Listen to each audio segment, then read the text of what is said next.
Abram suas Bíblias comigo, então, em Hebreus capítulo 12, versículos 4 a 17. Eu trouxe o texto aqui nos slides, mas eu sempre peço para os irmãos deixarem as suas Bíblias abertas, porque eu gosto de voltar no texto, apresentar os detalhes do texto, para que os irmãos vejam as ênfases e os argumentos que nós vamos destacar aqui no próprio texto. O meu intuito aqui é que a palavra do Senhor fale.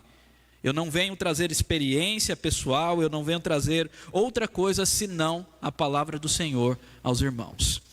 E o texto diz o seguinte, acompanhem comigo então a leitura, Hebreus capítulo 12, versículos 4 a 17. Ora, na vossa luta contra o pecado, ainda não tendes resistido até o sangue, e estáis esquecidos da exortação que, como a filhos, discorre convosco. Filho meu, não menosprezes a correção que vem do Senhor, nem desmaies quando por ele és reprovado. Porque o Senhor corrige a quem ama e açoita a todo filho a quem recebe. É para a disciplina que perseverais. Deus vos trata como filhos, pois a que filho há que o pai não corrige? Mas se estáis sem correção, de que todos se têm tornado participantes, logo sois bastardos e não filhos. Além disso, tínhamos os nossos pais segundo a carne, que nos corrigiam e os respeitávamos. Não havemos de estar em muito maior submissão ao Pai espiritual, e então viveremos? Pois ele nos corrigiam por pouco tempo, segundo melhor lhes parecia. Deus, porém, nos disciplina para aproveitamento, a fim de sermos participantes da sua santidade. Toda disciplina, com efeito, no momento não parece ser motivo de alegria, mas de tristeza. Ao depois, entretanto, produz fruto pacífico aos que têm sido por ela exercitados, fruto de justiça. Por isso, reestabelecei as mãos descaídas e os joelhos trôpegos, e fazei caminhos retos para os pés, para que não se extravie o que é manco, antes seja curado. Segui a paz com todos e a santificação, sem a qual ninguém verá o Senhor. Atentando diligentemente, porque ninguém seja faltoso, separando-se da graça de Deus, nem haja alguma raiz de amargura, que brotando vos perturbe, e por meio dela muitos sejam contaminados. Nem haja algum impuro ou profano, como foi Esaú, o qual por um repasto vendeu o seu direito de primogenitura.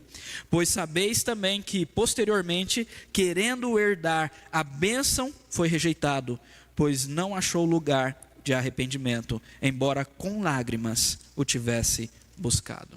Amém. Vamos orar mais uma vez, meus amados. Pai querido, muito obrigado pela tua palavra, pela exortação que o Senhor nos traz essa noite. Que os nossos corações, em nome de Jesus, compreendam essa palavra e que nós possamos colocá-la em prática, com auxílio, com a instrumentalidade, por intermédio do teu Santo Espírito, em nome de Jesus. Amém. Amados, eu quero iniciar hoje relembrando um pouco dessa nossa série, de pregações em Hebreus, intitulada Eu Tenho Fé. Nós começamos essa série falando sobre a perseverança na fé. O autor de Hebreus escreve esta carta com o intuito de fazer com que os irmãos judeus daquela época perseverassem na fé, mesmo diante dos sofrimentos. Eles estavam sendo perseguidos, eles estavam sendo difamados, até mortos, queimados vivos nas praças. Então o autor ele exorta: continuem perseverando na fé, porque alguns judeus que não eram verdadeiros cristãos estavam abandonando a fé e voltando para o judaísmo. Então o autor diz: continuem na fé cristã, mostrando que a fé é superior a qualquer coisa que o judaísmo, que essa religião legalista judaica tinha como especial, tinha como sagrado. Então Cristo é superior a qualquer coisa que o judaísmo tem como especial e sagrado. Por isso, o texto inicia lá, a nossa série iniciou no texto de Hebreus 10, 32 a 39, dizendo que os da fé não retrocedem para a perdição. E é um texto que está logo depois de um versículo duro, que é um versículo que diz que horrível coisa é cair na mão do Deus vivo. Então os da fé não retrocedem para a perdição. E nós continuamos então a nossa série estudando que a fé é a confiança em Deus, em sua palavra e em Cristo. Uma confiança que é certeza, sem sombra de dúvida, do cumprimento de todas as promessas, mesmo que nós não estejamos vendo este cumprimento da promessa. Isso é fé. E nós vimos então exemplos de homens e mulheres que testemunharam que Deus é fiel no cumprimento das suas promessas, ao longo do capítulo 11. E que pela fé nós somos vitoriosos em Cristo Jesus, mesmo que venhamos a sofrer. Nós vimos um texto que esses irmãos sofreram, foram perseguidos, mas mesmo assim se mantiveram fiéis ao Senhor e herdaram a herança eterna, porque Deus é fiel. Mas então nós aprendemos que diante dessas testemunhas que testemunham que Deus é fiel, nós precisamos perseverar na corrida da fé. O autor de Hebreus no capítulo 12 inicia com essa figura da corrida. Ele diz para nós desembaraçarmos de todo peso e de todo pecado, e para nós corrermos essa corrida, essa carreira que nos está proposta. E nós precisamos correr tendo os olhos fitos ao nosso Senhor Jesus Cristo. Esse é o ponto alto, o ponto mais alto do texto, de toda essa exposição de Hebreus nesses capítulos, de todo esse sermão do autor de Hebreus que inicia lá no capítulo 10. Aqui é o clímax do texto, porque nós olhamos para o autor e consumador da nossa fé. E o autor de Hebreus então nos exorta, nesse texto que estudamos na semana passada, para considerarmos, para ponderarmos, para calcularmos os sofrimentos de Cristo e a sua vitória. Cristo sofreu muito mais do que todos nós, mas ele recebeu infinitamente mais em glória, porque ele está reinando à destra do Pai glorificado. E ele é o primeiro. Nós chegaremos lá, porque Cristo conquistou isso para nós. Então todo aquele que crê, ainda que morra, viverá, e também será coroado, glorificado, por causa que Cristo conquistou isso para nós. Então considere os sofrimentos de Cristo e veja a sua recompensa, assim também será conosco. E aí o autor inicia o texto de hoje. Ora, ele inicia com ora, remetendo a tudo que nós vimos anteriormente. Ele diz: a luta de vocês ainda não acabou, nós precisamos progredir. É isso que ele está dizendo. A nossa luta ainda não acabou, nós precisamos progredir. E por isso que o tema desta noite é a luta contra o pecado. Ele diz: ora, na vossa luta contra o pecado ainda não tendes resistido até o sangue. É importante destacar que a expressão luta aqui é a mesma expressão que aparece lá do versículo 1 do capítulo 12 para carreira. No grego é agona, da onde surge agonia. Então é um combate, é uma luta, é uma carreira, mas não é uma carreira simples, é uma carreira, uma corrida com obstáculos, é uma luta difícil, é uma luta que pode ser levada até o sangue. É isso que ele está dizendo aqui. E ele está dizendo: olha, se vocês consideraram e estão olhando para Cristo, vocês vão perceber que ainda não chegaram até o sangue. A NVI diz assim: na luta contra o pecado, vocês ainda não resistiram até o ponto de derramar o próprio sangue. É interessante porque nós precisamos lutar constantemente contra o pecado.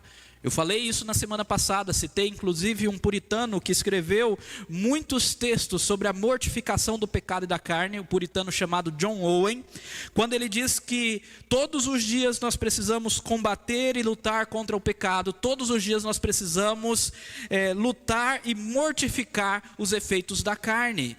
E mesmo os cristãos que são maduros, que já estão muito tempo na caminhada cristã, eles devem tomar cuidado, porque o pecado está pronto para frustrar os seus desígnios para com Deus. Então nós precisamos lutar todos os dias. Aqui é interessante porque os cristãos de nossa época pensam que a nossa luta é apenas contra o diabo.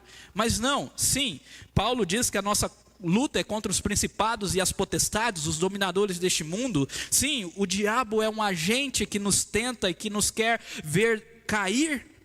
que nos quer ver desviar da presença de Deus, bem como o mundo também o é, toda a sociedade corrupta contra Deus. Mas nós precisamos entender que a nossa principal batalha é contra nós mesmos, é contra o nosso coração pecaminoso, porque como Tiago nos revela, ninguém é tentado senão segundo a sua própria cobiça. Então, se eu sou tentado por Satanás, se o mundo me tenta, é porque isso está no meu coração.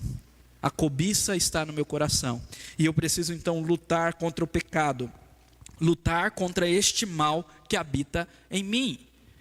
É isso que o texto está dizendo: na vossa luta contra o pecado, ainda não tendes resistido até o sangue. Jesus foi até o sangue. Aqui, claro, está fazendo que nós lembremos daquilo que foi dito anteriormente, do autor e consumador da nossa fé, que na semana passada eu expliquei que é o nosso exemplo e o nosso substituto. Aquele que é o exemplo de fé para todos nós, ele é o autor e consumador da fé, porque ele teve a fé que nós não teríamos. Ele nos exemplificou o que é confiar em Deus até o fim. E ele lutou contra o pecado, apesar de não ter pecado. Jesus não teve nenhum pecado, é o justo pelo injusto. Mas ele lutou contra o pecado em nosso lugar. Ainda mais nós que somos pecadores, precisamos lutar contra o pecado. Ele diz: vocês não têm resistido até o sangue, isto é, até morrer, como Cristo morreu. Porque esses irmãos aqui, apesar de perseguidos, eles não tinham sido mortos, à semelhança de vários outros irmãos que naquela época estavam sendo mortos por causa da cruz. E esses irmãos então, porque não foram mortos, deveriam olhar para Cristo, olhar para esses irmãos que morreram pela fé e não desanimar, continuar na luta. É isso que o autor vai trazer. E ele traz aqui duas ilustrações, dois exemplos, duas alegorias, para nos mostrar como que essa luta se dá e como nós precisamos agir no meio da luta. Primeiro ele vai falar sobre a disciplina do Senhor, e a figura que ele usa é um pai disciplinando um filho. E depois ele vai falar para nós reestabelecer as mãos e os joelhos. Parece que ele volta na ilustração da corrida, mas ele cita um texto de Isaías, trazendo uma nova ilustração, não apenas da corrida, mas de uma batalha. Por isso, reestabelecer as mãos que seguram uma espada, para lutar, para continuar até o fim. E nós vamos analisar isso agora nessa temática. Então, na luta contra o pecado, o primeiro conselho, a primeira exortação, o primeiro ensino, o primeiro princípio que o autor nos traz é: suporte o sofrimento como disciplina do Senhor. Isso é difícil. Nós não pensamos que o sofrimento que passamos necessariamente é disciplina do Senhor. E muitas vezes nós fazemos isso, não pensamos dessa forma, porque nós achamos que nós somos bons, que nós não merecemos a disciplina do Senhor. Mas é o contrário. O autor está nos dizendo que o sofrimento vem por causa da disciplina. No versículo 7 ele diz: é para a disciplina que perseverais. Na tradução da NVI ele diz: suportem a disciplina com perseverança. Essa é a exortação. Suporte os sofrimentos como disciplina que vem do Senhor. De fato, tudo que nós sofremos tem um propósito. Nós falamos isso, existe jargões cristãos que falam isso. Não pergunte para Deus o porquê, mas para quê. Isso não é bíblico necessariamente, mas tem um fundo de verdade nesse jargão. Porque, de fato, todo sofrimento que passamos, Deus tem um propósito. E eu posso listar vários propósitos, mas um deles, que é o que se destaca nesse texto, é o propósito de nos aperfeiçoar. Então o autor ele diz que nós não estamos resistindo ainda até o sangue, a disciplina que vem do Senhor, e ele vai dizer para nós não menosprezarmos essa disciplina. Olha só o que ele diz aí no versículo 5: e estáis esquecido da exortação que como filho discorre convosco. Aqueles irmãos que estavam se desanimando por causa das provações, que estavam se desanimando por causa do sofrimento, querendo abandonar a fé, querendo apostatar, voltar para o judaísmo. Esses irmãos que precisavam renovar a sua fé, que precisavam se refortalecer no Senhor, eles tinham esquecido uma exortação que nós esquecemos também. Está aqui essa exortação, uma exortação a filhos. Filho meu, não menosprezes a correção que vem do Senhor. nem desmaies quando por ele é reprovado. Observe que essa exortação é dupla. Primeiro, para nós não menosprezarmos, ou seja, quando sofremos, esses irmãos estavam sofrendo perseguições, isso sim é disciplina do Senhor. Entendam, disciplina sempre é algo bom, porque é algo que nos leva a melhorar. Quando um pai disciplina um filho, é para o seu bem. Então o sofrimento sempre é disciplina do Senhor, nós não podemos menosprezar. A atitude de menosprezar é a semelhança da atitude de um filho que é disciplinado pelo seu pai, mas irado não leva em consideração. Simplesmente não entende o motivo, não entende o propósito e continua fazendo a mesma coisa e continua irado contra o seu pai. É isso que o texto está dizendo, não menospreze. Se você está passando por dificuldade, sofrimento, entenda que Deus está usando até o sofrimento para o seu bem, porque todas as coisas cooperam para o bem daqueles que amam a Deus. E não desmaie. Aqui o desmaiar nesse versículo é quase um ficar magoado. É aquele filho que está passando por dificuldade, está passando por sofrimento, e ao invés de buscar em Deus o entendimento disso, e confiar no Senhor, e descansar no Senhor, e mudar as suas atitudes, e buscar mais o Senhor, fica com algo que nós usamos 3 sílabas para descrever: mi. Mimimi, é isso. É o filho do mimimi, fica magoado com Deus. Deus não me ama. Deus, que é isso? Eu não mereço isso. Essa é uma fala de alguém que não entendeu o Evangelho. Quando nós viramos para Deus e falamos: Senhor, eu não mereço o sofrimento que está passando na minha vida, o nosso sentimento é de que nós somos merecedores da bênção de Deus. E o Evangelho diz que não somos. Nós somos merecedores do castigo. Se nós temos algo na nossa vida, é graça. É bondade de Deus. Se nós temos algo bom na nossa vida, é graça e bondade de Deus, porque somos pecadores, porque usurpamos a glória de Deus, porque difamamos o nome glorioso do Senhor e destruímos a Shalom da criação, porque o mal habita em nós, porque somos pecadores. Mas Deus é gracioso, e Deus nos dá coisas boas para desfrutarmos nessa vida, e Deus nos dá a salvação e a vida eterna. Então não venha com essa: Senhor, eu não mereço isso, eu estou passando por isso, mas eu tenho te buscado. Não venha com essa conversa, é isso que o texto está dizendo. Não se magoe quando Deus está disciplinando, mas glorifica a Deus. Por quê? Versículo 6, porque o Senhor corrige a quem ama, e açoita o filho a quem recebe. Porque o Senhor é como um pai, e Ele disciplina os seus filhos. Ele corrige aquele que ama, Ele corrige aquele que é dele, para que ele seja aperfeiçoado, porque Deus é santo, e Ele, para nós mantermos um relacionamento com Ele, nós também precisamos ser santos. Mas nós vamos chegar lá. O texto então continua: é para a disciplina que perseverais, ou seja, perseverem no sofrimento, porque isso é disciplina do Senhor na vida de vocês.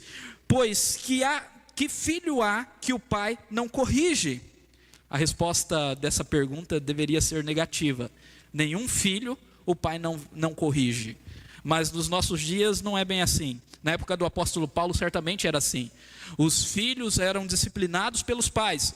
Os filhos, eles eram corrigidos pelos pais, para que eles para que eles crescessem, para que eles amadurecessem. É interessante isso, porque naquela época, por causa da poligamia, entre outras coisas, haviam muitos filhos de senhores que eram bastardos. Esses filhos bastardos, eles não passavam pela disciplina. Eles eram cuidados à parte dos filhos legítimos, mas os filhos legítimos, muitas vezes os próprios senhores contratavam ou colocavam servos ali para cuidar deles. É o caso, por exemplo, de Aristóteles e Alexandre o Grande, na qual Alexandre o Grande foi discípulo de Aristóteles. O termo discípulo ali é matetes, o mesmo termo que aparece: ide a todo mundo e fazei discípulos de todas as nações. Então Aristóteles discipulou, ensinou, cuidou de Alexandre o Grande. Ele foi disciplinado nas artes da guerra para ser rei. Ele sofreu, ele apanhou bastante, literalmente foi açoitado para que pudesse ser rei, porque ele era um filho legítimo de Filipe da Macedônia. Agora, os filhos ilegítimos não eram cuidados assim. É isso que o texto está dizendo. É para a disciplina que perseverais, porque Deus vos trata como filhos. Pois que filho há que o pai não corrige? Se estáis sem correção, de que todos se têm tornado participantes, logo sois bastardos e não filho. Aqui é para chamar a nossa atenção. Se a gente está sem correção, vivendo em pecado e sem correção, será que de fato somos filhos de Deus? E observe que essa correção é que todos os filhos têm tornado participantes. É uma correção que todos os filhos vão passar, porque Deus ama os seus filhos. Então o texto está nos perguntando, se nós estamos sem correção, será que de fato somos filhos? Todo filho, estando em pecado, Deus corrige, e corrige para o seu bem. É isso que o texto então vai continuar nos dizendo. Ele diz que o fim é a participação de sua santidade, ou a participação da santidade de Deus, e o fruto da justiça. A partir do versículo 9. Além disso, tínhamos os nossos pais segundo a carne que nos corrigiam e os respeitávamos. Não havemos de estar em maior submissão ao pai espiritual? É a ideia de suporte, a disciplina do Senhor. Não menospreze e nem se magoe, apenas suporte. Seja submisso à disciplina de Deus, porque Ele é o nosso pai espiritual. E então viveremos. Pois eles, os nossos pais humanos, nos corrigiam por pouco tempo, segundo melhor lhes parecia, e com muitos erros. Os nossos pais erraram muito. Nós, pais, vamos errar muito com nossos filhos, mas nós corrigimos segundo achamos melhor, conforme a palavra de Deus. Mas Deus não é assim. Deus não faz dessa forma. Deus, porém, nos disciplina para aproveitamento, a fim de sermos participantes da sua santidade. O propósito da disciplina é o quê? É a luta contra o pecado, é que nós vençamos o pecado, é que nós mortifiquemos o pecado, é que nós venhamos a ser participantes da santidade de Deus. Olha que coisa maravilhosa. E se somos participantes, não é algo que vem de nós mesmos. Ninguém é santo pela sua própria força. Tira isso, isso é egoísmo, isso é orgulho. Você não pode ser santo porque você é um cara religioso e perfeito. Você é santo porque Deus te dá esse privilégio, através do seu Santo Espírito. É o Espírito Santo que gera em nós a santidade, a santificação. Então nós nos tornamos participantes daquilo que é de Deus, e não de nós mesmos, mas de Deus. Nos tornamos participantes da santidade, e a forma de Deus fazer isso é através da disciplina. E o versículo 11 então conclui: toda a disciplina com efeito no momento não parece ser motivo de alegria. Não é assim? Não parece ser motivo de alegria. A gente fica triste, a gente fica chateado. Não queríamos ser açoitados, passar por tal e tal sofrimento, por tal e tal constrangimento. Mas depois da tristeza produz fruto pacífico aos que têm sido por ela exercitados, fruto de justiça.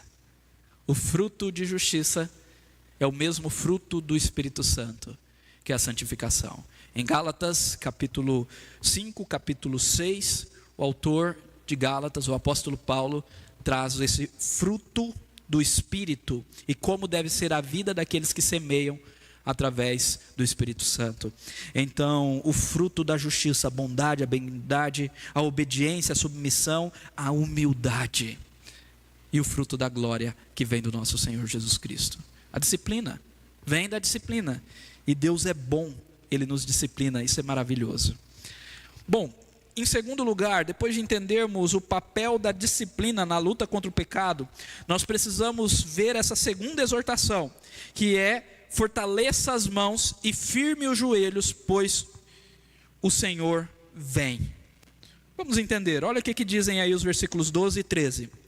Por isso, por causa da disciplina do Senhor, por causa da disciplina gerar em nós fruto de justiça, por causa que a disciplina nos leva a sermos participantes da santidade de Deus, porque nós não temos resistido até o sangue na luta contra o pecado, porque nós precisamos suportar com paciência a disciplina e perseverar, então restabelecei as mãos descaídas, ou seja, fortaleça as suas mãos, e fortaleça, firme os joelhos trôpegos, e fazei caminhos retos para os pés, para que não se extravie o que é manco antes que seja curado.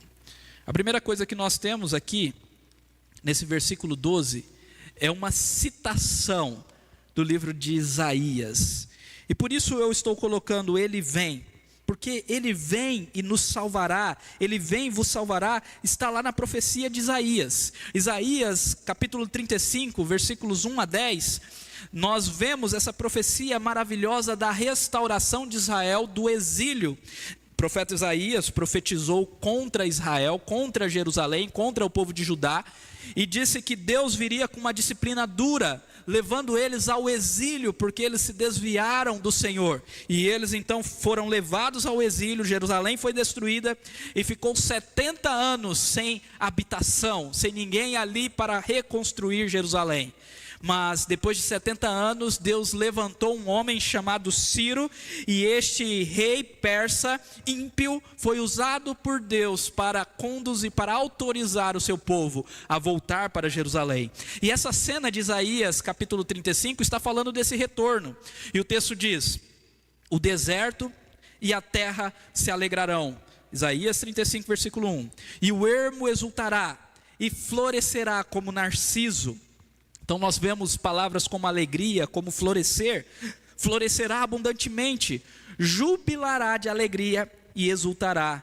Deu-se-lhes a glória do Líbano, o esplendor do Carmelo e de Saron. Eles verão a glória do Senhor e o esplendor do nosso Deus. E aí o texto que ele está citando, versículo 3 de Isaías 35. Fortalecei as mãos frouxas e firmais os joelhos vacilantes. Dizei aos desalentados de coração: sede fortes, não temais, eis o vosso Deus. A vingança vem, a retribuição de Deus, ele vem e vos salvará. É isso que o autor está dizendo. Restabelecei as mãos decaídas e os joelhos trôpegos. Por quê? Porque o Senhor vem e vos salvará. Então se abrirão os olhos dos cegos e se desimpedirão os ouvidos dos surdos. No final está dizendo que o manco não se extravie, antes seja curado. É essa a citação. E olha só o versículo 10, a conclusão desse texto de Isaías. Os resgatados do Senhor voltarão e virão a Sião com cânticos de júbilo. Alegria eterna coroará a sua cabeça, gozo e alegria alcançarão, e deles fugirá a tristeza e o gemido. Meus irmãos, se é para Israel do Antigo Testamento, quanto mais para nós. Essa exortação é muito importante para nós. Israel foi disciplinado pelo Senhor 70 anos, por causa do seu pecado, por causa da sua idolatria. Mas o mesmo profeta que diz que eles seriam castigados por causa da idolatria, disciplinados por causa da idolatria, é o mesmo profeta que diz que eles serão restaurados pela mão do Senhor, e eles verão a glória do Senhor, e a alegria eterna coroará o povo do Senhor. Da mesma forma, o autor de Hebreus diz: olha, nós somos disciplinados todos os dias, porque Deus quer o nosso bem, mas não desanimem, fortalecem as mãos, fortalecei as vossas mãos, e os vossos joelhos. Aparentemente parece que ele está voltando aqui, no que está sendo dito lá no versículo 1 do capítulo 12, essa corrida. Então essa corrida, essa carreira que nos está proposta, fortaleça as mãos e os joelhos para correr. Sim, há um toque nisso, mas nós precisamos entender que, por usar Isaías, a figura mudou. A figura aqui é uma figura de guerra. Deus iria libertar o povo de Israel, então o povo de Israel teria que estar pronto para pegar a espada, porque o nosso Senhor é o Senhor dos exércitos. Então ele diz: olha, restabelecei as mãos. Cuidado com aqueles que têm a mão frouxa, que não conseguem segurar a espada. Fortaleçam as vossas mãos, os vossos joelhos. E vamos lá, e aí no versículo 13 ele diz: fazei caminhos retos. Aqui ele já está citando outro texto, o texto de Provérbios 4, 26, que diz: pondera a vereda de teus pés, e todos os teus caminhos sejam retos. Então faça caminhos retos, para que o manco não se extravie. É interessante porque esses dois versículos, o versículo 12 e o versículo 13, dá a ideia de comunidade. Aqui não está falando apenas a indivíduo, mas a pessoas que vivem no seio da igreja. Ele está dizendo: olha, restabeleçam as mãos decaídas e fazei os caminhos retos para que o manco não se extravie. Ele está dizendo, preste atenção no outro irmão. Vamos lá, vamos estar prontos para a batalha, para não atrapalhar o outro irmão. Vamos nos fortalecer para nos ajudar mutuamente. Esse entendimento é importante porque logo em seguida ele vai falar, segui a paz com todos. Então ele não está dizendo para nós passarmos o sofrimento sozinhos, ele não está dizendo que nós seremos disciplinados sozinhos, ele não está dizendo que essa carreira é para ser corrida sozinha, que essa luta contra o pecado é para ser lutada sozinha. Isso é individualismo, não é cristão, não é bíblico. A vida é minha, eu faço o que eu quiser, o que importa é eu ser feliz, é do capeta, não de Deus. Baixou aqui o espírito do meu amigo ministro Jordão. É do inimigo, não vem de Deus. Não vem de Deus, meus irmãos. Deus nos diz para vivermos a vida juntos, em comunidade. E que a forma que você vive a sua vida cristã influencia a outros, é isso que o texto está dizendo. Por isso nós precisamos fortalecer as nossas mãos. Fortalecer as nossas mãos. Amém? Olha só, que interessante o texto de Jó. Eu pulei, mas eu quero retornar a ele. Porque nós falamos fortalecer as mãos, fortalecer os joelhos, mas como nós faremos isso? O texto de Jó é maravilhoso. Jó capítulo 4, versículos 3 e 4. Diz, eis que tens ensinado a muitos. Está falando de Deus. Deus tem ensinado a muitos e tens fortalecido as mãos fracas. E o texto continua, versículo 4. As tuas palavras têm sustentado aos que tropeçam, e os joelhos vacilantes tens fortificado. Quem que é este? O Senhor, o nosso Deus.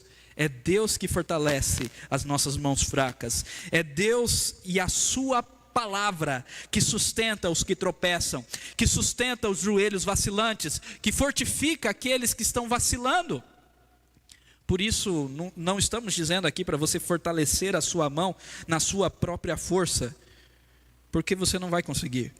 Estamos dizendo aqui para você se fortalecer no Senhor, porque os que esperam no Senhor renovam as suas forças. Aleluia.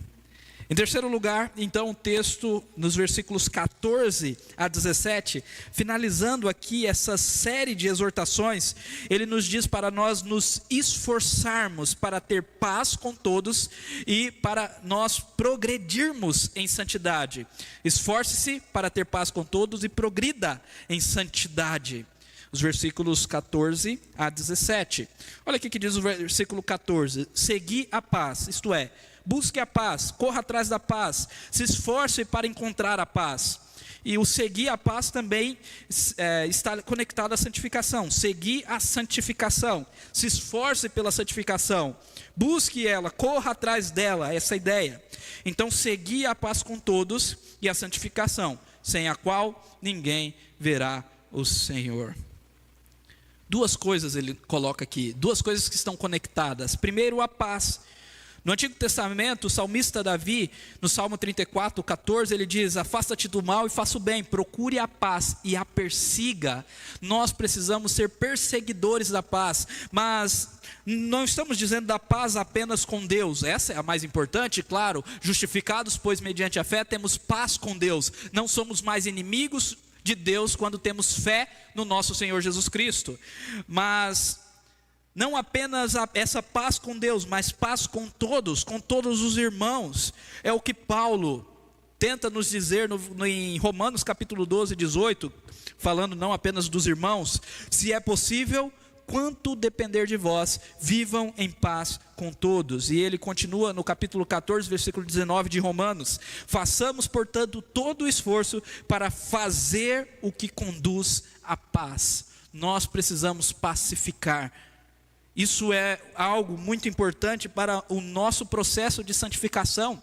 E às vezes somos disciplinados pelo Senhor, porque não estamos fazendo a paz. Claro, meus irmãos, não é a paz em detrimento da verdade. Não é a paz abrindo mão da verdade da palavra. Nós não podemos abrir mão da verdade da palavra. E certamente por causa disso seremos perseguidos, difamados, açoitados pelas pessoas do mundo. mas nós precisamos buscar a paz com todos. Olha, nós temos visto tempos de cristãos que estão prontos para brigar. Polarização, discórdias. Essa era das mídias sociais faz com que as pessoas vivam em torno de comentários, de críticas, para buscar criticar, para falar mal, para brigar. Hora por hora nós vemos pessoas em brigas extensas, gastando um tempo precioso que poderia estar falando de Cristo, que poderia estar dando para a esposa, para o filho ou para a filha, gastando um tempo precioso em discussões inúteis e fúteis, em conversas tolas, em WhatsApp, Facebook, Instagram, YouTube, seja lá qual for a plataforma, discutindo sobre homens. Nós temos um rei que é o nosso Senhor. Nós precisamos entender isso. Nós precisamos falar de Cristo. Há crentes que defendem muito mais o seu líder político, a sua preferência política do que Cristo. Nunca vi falar de Cristo hora alguma. Mas de um tempo para cá, todos os dias fala de algum político. As pessoas acham que eu tomo uma postura de isentão quanto à política. É um termo depreciativo. Tudo bem, é uma posição política, ok. Mas no meu Facebook, no meu WhatsApp, eu só falo de Cristo. Se você for lá, só tem postagem sobre o Senhor Jesus Cristo e sobre o Evangelho. Porque, meus irmãos, vai morrer todo mundo. Vai morrer um dia, vai morrer. Político A vai morrer, político B vai morrer, se não tiver Cristo vai para o inferno. Mas Cristo está reinando. E todo aquele que crê nele, reinará com ele. É isso que importa, é isso que importa nessa vida. Não estou preocupado com uma dosagem maior de conforto. Não é isso que nós devemos buscar nessa vida. Nós devemos buscar paz com todos e santificação. E santificação é um ponto que o autor vai explorar agora em diante, como o mesmo lado, ou dois lados da mesma moeda. Pensa uma moeda que tem dois lados, a paz e a santificação. Por quê? Porque sem santidade, sem a santificação, ninguém verá o Senhor. Ninguém verá o Senhor. Entenda que santificação aqui, o termo inclusive é traduzido como santificação, porque traz a ideia de um progresso. Aqui não está dizendo que você vai conseguir abandonar os seus pecados de uma hora para outra, que você ontem era pecador, hoje você deixou de pecar, que você não peca mais. Não, João nos revela em 1 João que aquele que diz que não tem pecado é mentiroso, faz Deus de mentiroso e a verdade não está nele. Todos nós somos pecadores, por isso que todos os dias nós precisamos confessar os nossos pecados a Deus, pedir perdão, crer que Ele é fiel e justo para nos perdoar. Então, não é isso que o texto está dizendo. O texto está dizendo da santificação, que é contínuo, é o progresso contínuo da fé. É quando nós vamos nos tornando a semelhança de Cristo, paulatinamente, diariamente eu abandono um pecado, diariamente eu me pareço mais com Cristo, eu reflito mais a glória de Deus, eu participo mais dessa santidade. Claro que a santificação é uma obra do Espírito Santo. Você não faz ela, você não vai conseguir fazê-la pela sua religiosidade, porque você é um cara devoto, porque você faz todos os exercícios espirituais. Não é isso, é pelo Espírito Santo, é a graça de Deus, vem pela fé. Mas o texto diz: segui a santificação, persiga a santificação, o progresso da fé, abandone pecados, porque sem a qual ninguém verá a Deus. Em Mateus 5:8 diz: bem-aventurados limpos de coração, porque eles verão a Deus. O próprio Jesus disse. Então, se você quer ver Deus, busque limpar o seu coração com o sangue do Cordeiro. O apóstolo Paulo, em 2 Coríntios 7:1, ele diz: tendo, pois, ó amados, tais promessas, purifiquemo-nos de toda impureza, tanto da carne como do espírito, aperfeiçoando a nossa santidade no temor de Deus. Purifiquemo-nos de toda impureza, aperfeiçoando a santidade no temor. Por quê? Porque nós temos as promessas da vida eterna. Nós temos as promessas que esse mundo vai cair e vai ser destruído, mas nós iremos para o mundo que não será destruído, para o reino celestial que é eterno. Aleluia. Em Efésios 5:5, Paulo diz aos irmãos de Efésios: sabei, pois isto, nenhum incontinente, impuro, avarento, que é idólatra, tem herança no reino de Cristo e de Deus. Por quê? Somos pecadores? Somos sim, mas Cristo nos liberta de cada um desses pecados. Não somos... A nossa identidade não vai estar mais no pecado quando cremos a Cristo. Então nenhum incontinente, impuro, avarento, que tem a sua identidade nesses pecados, herdará o reino de Deus. Somente aquele que tem Cristo o herdará. Então, seguir a paz com todos e a santificação, sem a qual ninguém verá o Senhor, é uma prerrogativa importantíssima para nós cristãos. E ver o Senhor é pela fé. E aqueles que têm fé progridem na santificação.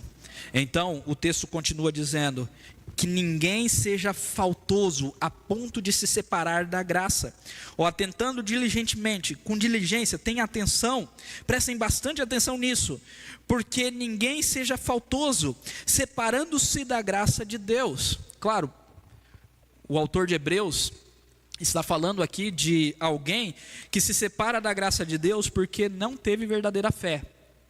Porque nós já vimos que os da fé não retrocedem para a perdição, ou seja, os que têm a verdadeira fé, os que são verdadeiramente salvos, os que receberam a herança da vida eterna e o penhor do Espírito Santo em seus corações, esses perseverarão até o fim. Nós vimos isso no primeiro sermão, inclusive. Em Hebreus 10:39 é dito: nós, porém, não somos dos que retrocedem para a perdição, somos, entretanto, da fé, para a conservação da alma, para a preservação até o fim. Então aqueles que são da fé irão perseverar.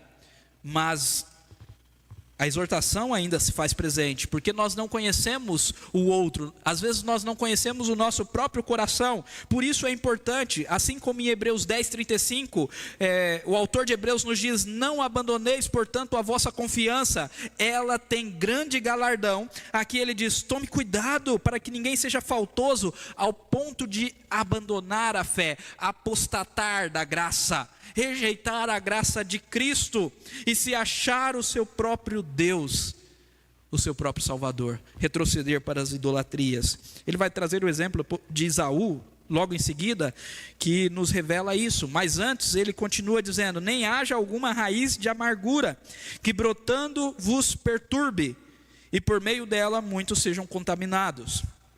Aqui a raiz de amargura é erva daninha da idolatria que afasta as pessoas. Observe que ele voltou a trabalhar o aspecto da comunhão. Seguir a paz com todos, ou seja, tenha comunhão, busque ter paz com todos, e principalmente com os irmãos da fé.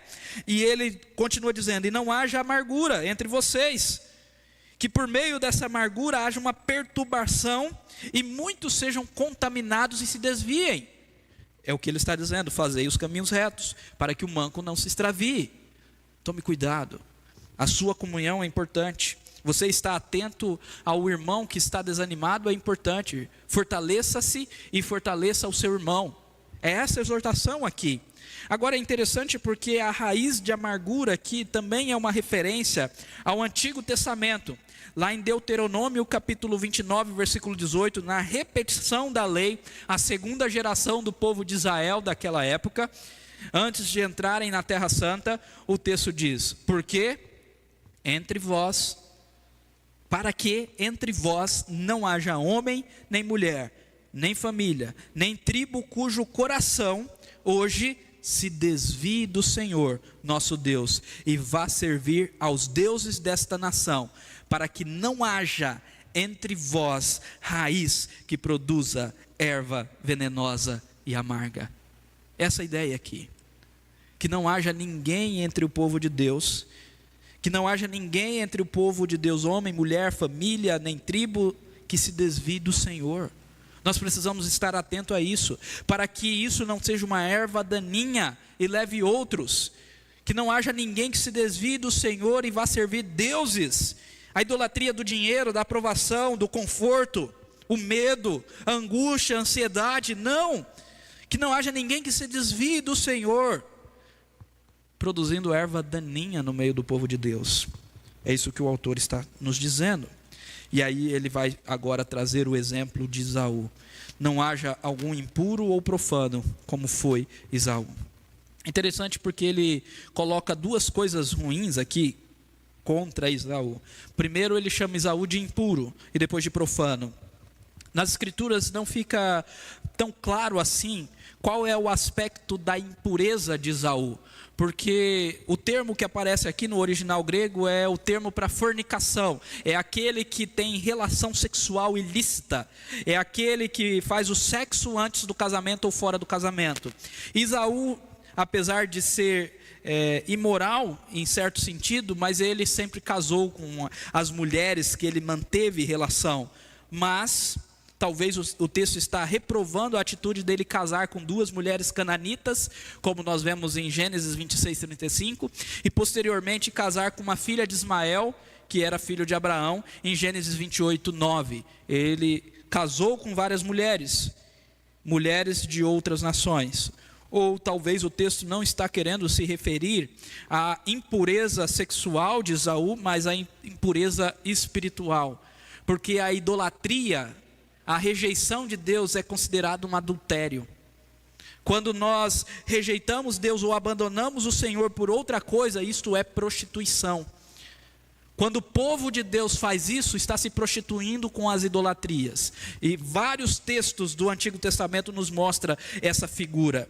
Por isso, talvez o termo impuro esteja aqui, mas somado a ele, o profano não deixa dúvida, porque Esaú profanou o sagrado, isto é, rejeitou, desconsiderou aquilo que era sagrado. Como? Vendendo o seu direito de primogenitura por um prato de lentilhas. Repasto está aqui no nosso texto, mas um prato de lentilhas. Isso está registrado lá em Gênesis capítulo 25, versículo 33, onde Jacó fez um prato de lentilhas e Esaú chegou com fome e Jacó, esperto, era o enganador, disse: jura primeiro, me promete a sua primogenitura.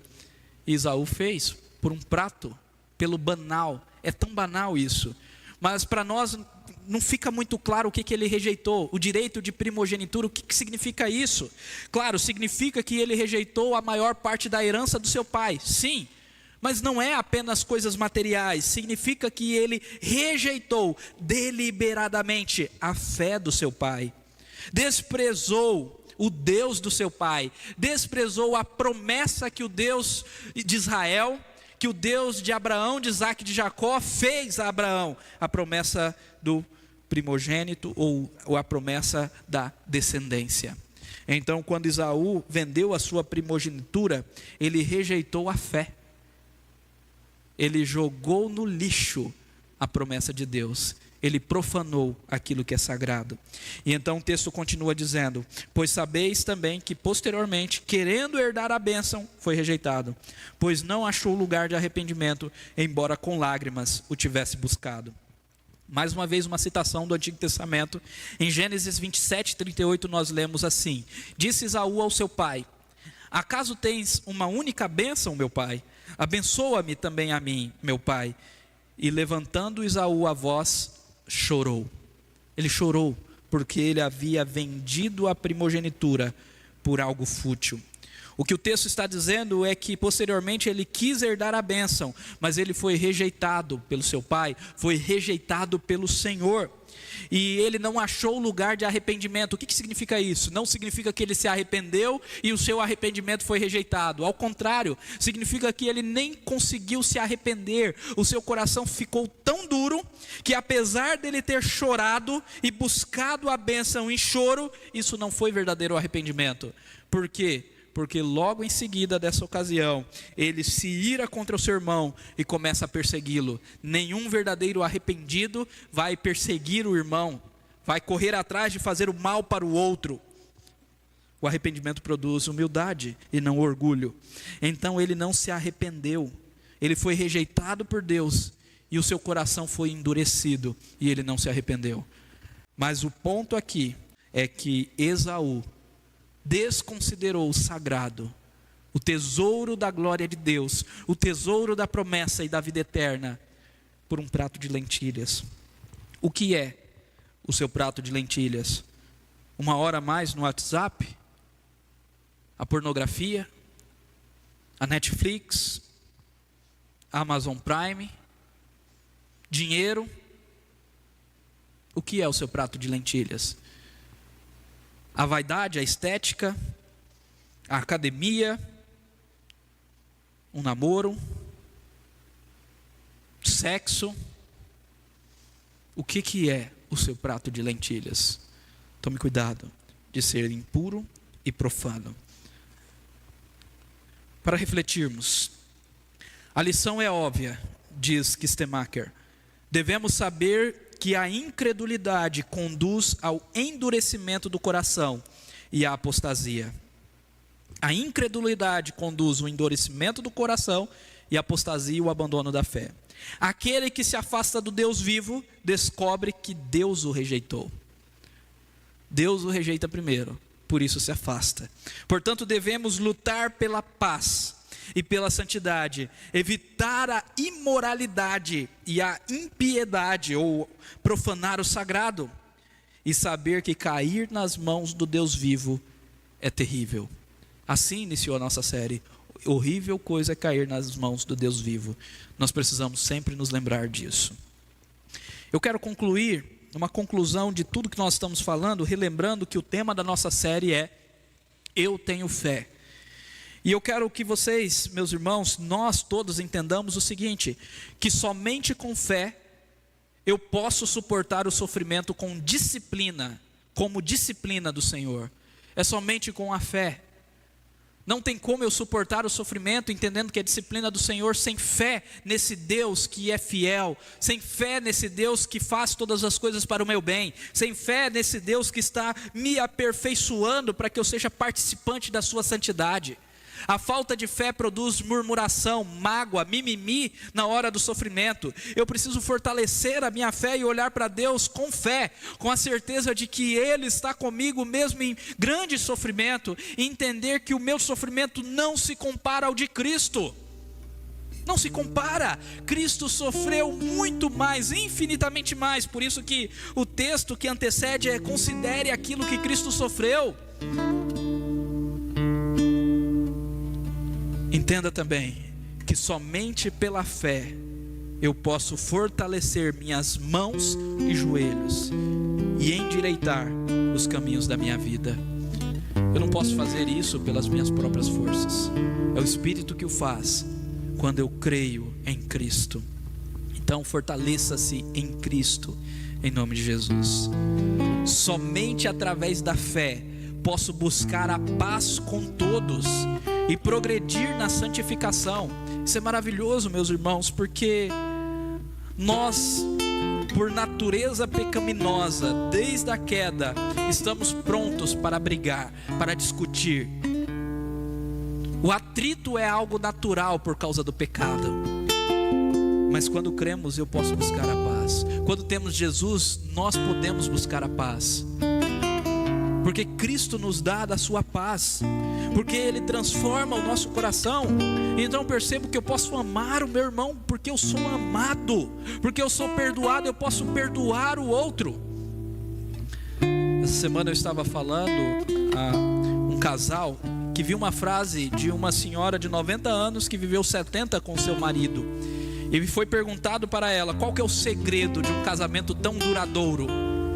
E ela disse: o perdão. O perdão nasce em um coração que é perdoado. Eu posso buscar a paz porque eu creio no perdão de Cristo. Eu posso crescer em santificação porque pela fé eu tenho um relacionamento com aquele que é perfeito e Cristo me muda. Cristo é o amigo perfeito que me muda. Então eu posso crescer em santificação. Aleluia. Entenda, querido irmão e querida irmã, somente os que têm fé verão a Deus e perseverarão até o fim. A ordem está trocada, eu sei. Perseverarão até o fim e verão a Deus. Somente os que têm fé. É só pela fé. A salvação nós recebemos pela fé naquele que se deu por nós. Em nome de Jesus, queridos irmãos, Meu querido irmão e minha querida irmã, não despreze a disciplina, não se magoe, suporte com gratidão, porque Deus te ama. Se você está sendo disciplinado, é prova que Deus te ama, é prova que você tem a eternidade. Isso pode te dar certeza de que você vai para o céu. Aleluia. Busque a força de Cristo pela fé e continue firme até o fim. Se você está cansado, desanimado, se você está tropeçando, se você está com as suas mãos frouxas, não está conseguindo segurar a espada do Espírito, então, em nome de Jesus, busque no Senhor a força na sua palavra e continue firme até o fim. Se fiel até a morte, dar-te-ei a coroa da vida. Ajude aqueles que estão desanimados. Valorize a comunhão. Em nome de Jesus. Continue na luta contra o pecado. Progrida em santificação. Na luta contra o pecado, nós não temos resistido até o sangue, ainda não chegou ao fim. Então continue essa luta, continue a matar continuamente o pecado, todos os dias, através do Espírito Santo. Todos os dias abandone, progrida, abandone o pecado e progrida para o alvo que é Cristo. Abandone a cada dia pecados e não troque a salvação por um prato de lentilhas. Tome cuidado com isso. Os prazeres deste mundo não se comparam com a glória que há de ser revelada a nós. E creia que Deus te ama como filho e Ele te ajudará até o fim. Entender que Deus nos disciplina como filhos só reforça a verdade que Deus está nos ajudando. A gente não consegue sozinhos, nós precisamos da disciplina. Somos como crianças que precisam do pai o tempo todo ao seu lado, mostrando o caminho. E saber que Deus nos disciplina porque nos ama é uma verdade maravilhosa, que nos traz confiança de que Ele sempre estará conosco e Ele nos ajudará até o fim. Aliás, somente porque Ele está conosco, nós vamos chegar ao fim. A garantia de chegarmos ao fim é porque Ele está conosco. É porque Ele faz, Ele opera em nós, pelo poder do Seu Santo Espírito. Curva sua cabeça e vamos orar.